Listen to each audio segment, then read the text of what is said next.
What's up, YouTube? We are just days away from Bradley versus Rios. Now, even though the Vegas books have Bradley as a huge favorite, most people know that this is not an easy fight for either opponent. Timothy Bradley, 31-1-1 with 12 KOs, is a current WBO Welterweight champion and is coming off a unanimous decision victory over the then undefeated Jessie Vargas. Although Bradley easily outpointed Vargas, in typical Bradley fashion, the fight ended in controversy. With just seconds left in the 12th round, Vargas caught Bradley on the button, wobbled him. Then while Bradley was staggered, the ref stopped the fight with just about 10 seconds left on the clock because he thought he heard the bell ring.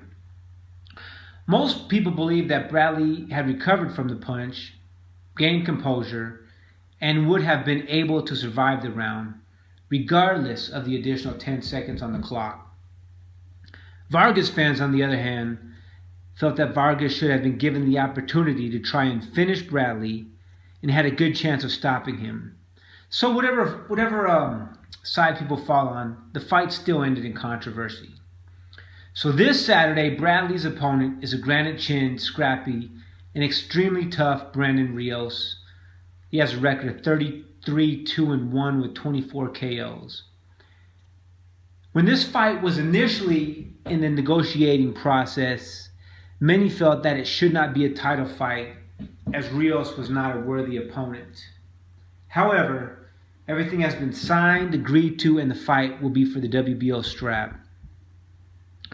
So, in addition to the controversy surrounding Bradley's last fight, is the fact that he has replaced the longtime trainer Joel Diaz with ESPN's analyst Teddy Atlas.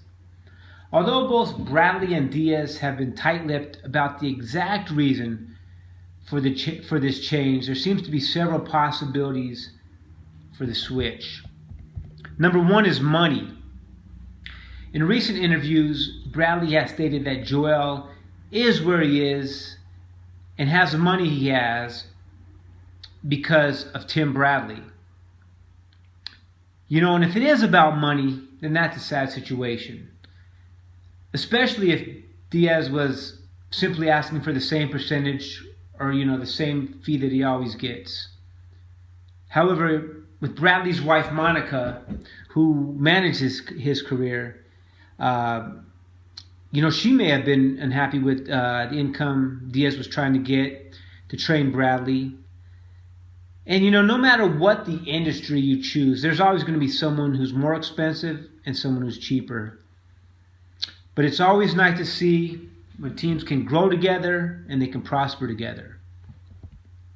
Next, number two would be, the Joel Diaz and Robert Garcia relationship.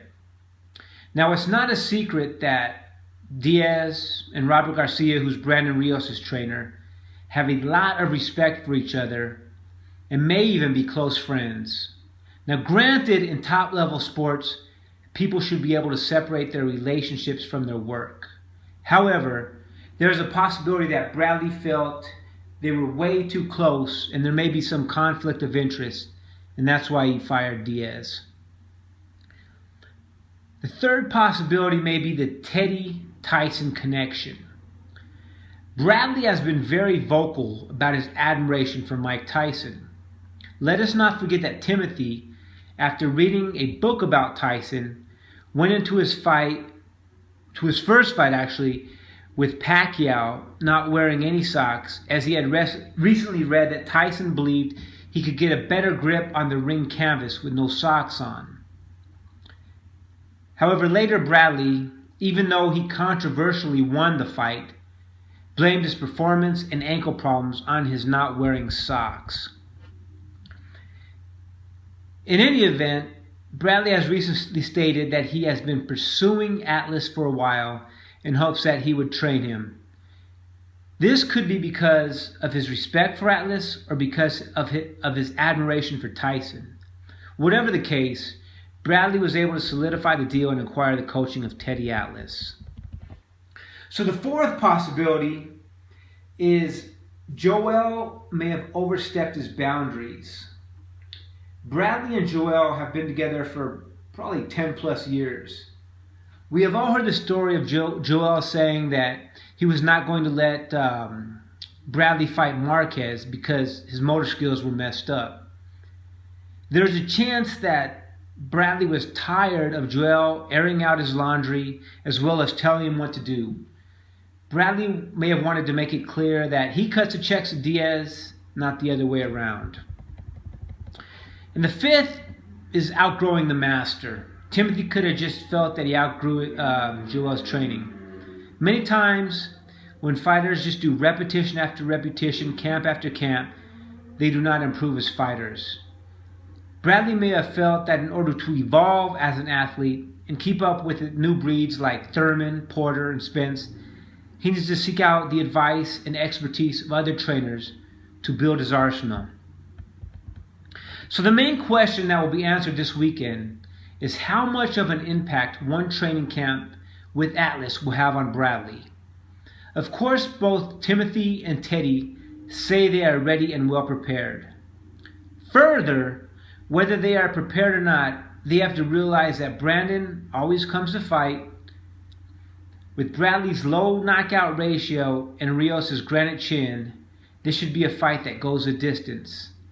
The only caveat is that some believe Bradley may have weakened his chin. He has been in some wars with Ruslan Provodnikov, Diego Chavez, and he was recently almost knocked out by Jessie Vargas. I mean, they say once you get like that small hairline crack in your chin, that, you know, it never repairs. It just stays there and keeps getting bigger and bigger. And he does have a battle-worn chin, man. He's a tough guy, but we'll see what happens Saturday. So with the limitless possibilities, this should be a very fan-friendly fight.